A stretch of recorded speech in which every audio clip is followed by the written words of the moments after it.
warahmatullahi wabarakatuh. Sobat Geografi dimanapun berada, hari ini kita bertemu kembali dan hari ini kita akan belajar tentang alat penilaian hasil belajar.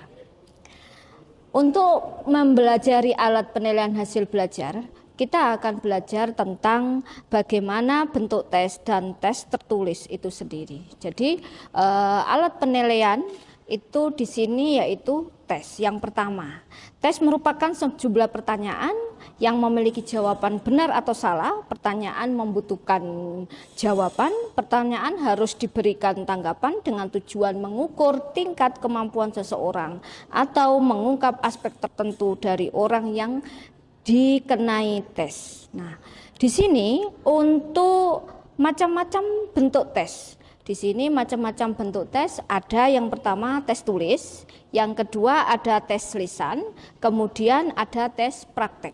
Nah, tes tulis di sini walaupun bentuk dan modelnya sama, apabila digunakan untuk tujuan yang berbeda, akan memiliki nama yang berbeda pula. Maka dari itu banyak dikenal berbagai nama tes seperti prates, pascates, tes sumatif, tes formatif, tes remedial, dan sebagainya.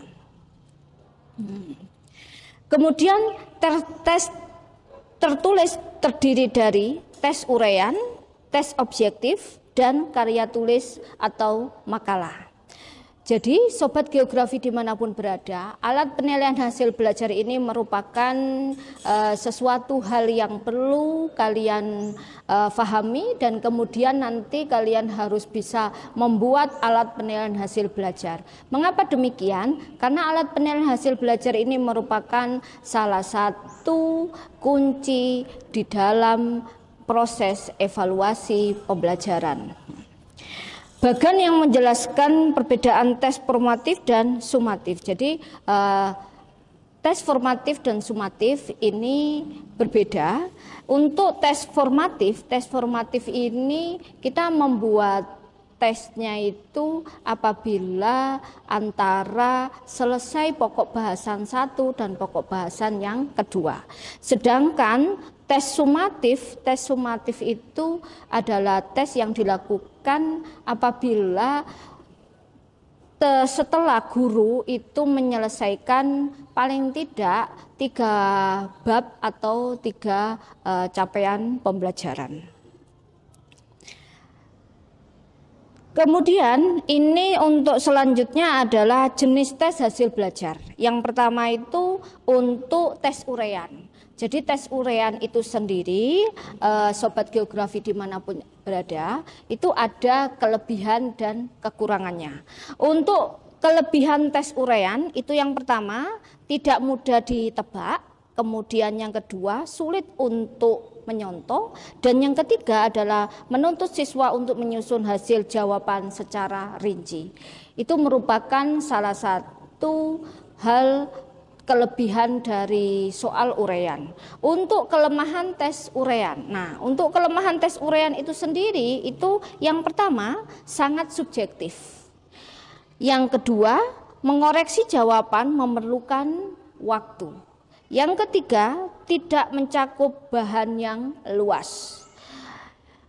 Yang keempat, jawaban dapat terlalu panjang, memungkinkan tulisan sukar dibaca yang akan mempengaruhi terhadap pemberian nilai. Ini merupakan hal-hal yang masuk di dalam ranah kelemahan tes uraian. Berikutnya untuk kelebihan tes objektif itu sendiri. Yang pertama, pengoreksiannya jawaban lebih cepat. Kemudian yang kedua adalah penilaian lebih objektif. Yang ketiga dapat dijawab secara cepat dan mencakup bahasan yang luas. Kemudian untuk kelemahan tes objektif. Kelemahan tes objektif di sini yang pertama, penyusunan soal membutuhkan waktu yang lama. Kemudian yang kedua, sukar digunakan untuk mengukur kemampuan berpikir tingkat tinggi. yang dimiliki oleh siswa. Jadi untuk tes urean dan tes objektif ini sendiri sama-sama memiliki kelebihan dan kekurangan masing-masing. Kemudian pertanyaannya adalah, terus bagaimana calon guru ini nanti ke depan menanggapinya? Apakah kita sebagai seorang guru nantinya itu wajib menggunakan tes uraian terus atau hanya boleh menggunakan tes objektif saja? Nah, untuk menyikapi hal ini, silakan kalian sebagai calon guru ini terus untuk belajar bahwa di dalam pembuatan soal itu pada dasarnya ada tahap yang perlu kita perhatikan juga, yaitu tahap kisi-kisi dalam pembuatan soal. Nah, pada saat kita membuat kisi-kisi dalam pembuatan soal tersebut, kalau memang capaian pembelajarannya itu sudah mencapai kemampuan tingkat tinggi seperti menganalisis, berarti Bapak Ibu calon guru bisa menggunakan tes urean. Nah, tetapi kalau memang standar capaian pembelajarannya itu di ranah C1, C2, mungkin bisa menggunakan tes objektif. Jadi saran dari kami bahwa calon guru perlu menganalisis kembali ketika mau membuat tes, baik itu tes urean maupun tes objektif itu sendiri.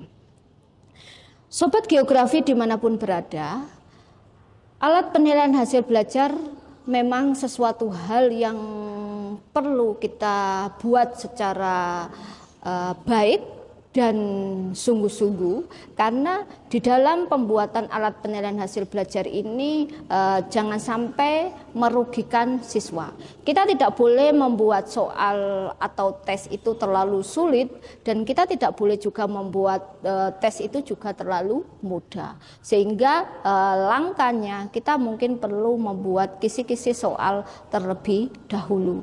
Jadi tidak langsung menentukan kita menggunakan tes objektif maupun tes urean. Baik, untuk berikutnya adalah kriteria tes yang baik.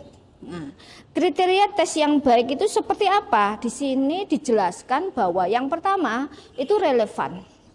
Jadi baik tes objektif maupun tes urean itu yang pertama kriterianya itu ya kalau baik itu relevan. Kemudian yang kedua itu spesifik.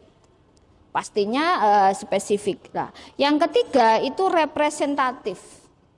Representatif terhadap materi yang kita ajarkan. Jadi jangan sampai soal yang kita buat, tes yang kita buat itu tidak representatif dengan materi yang diajarkan oleh kita sendiri tentunya.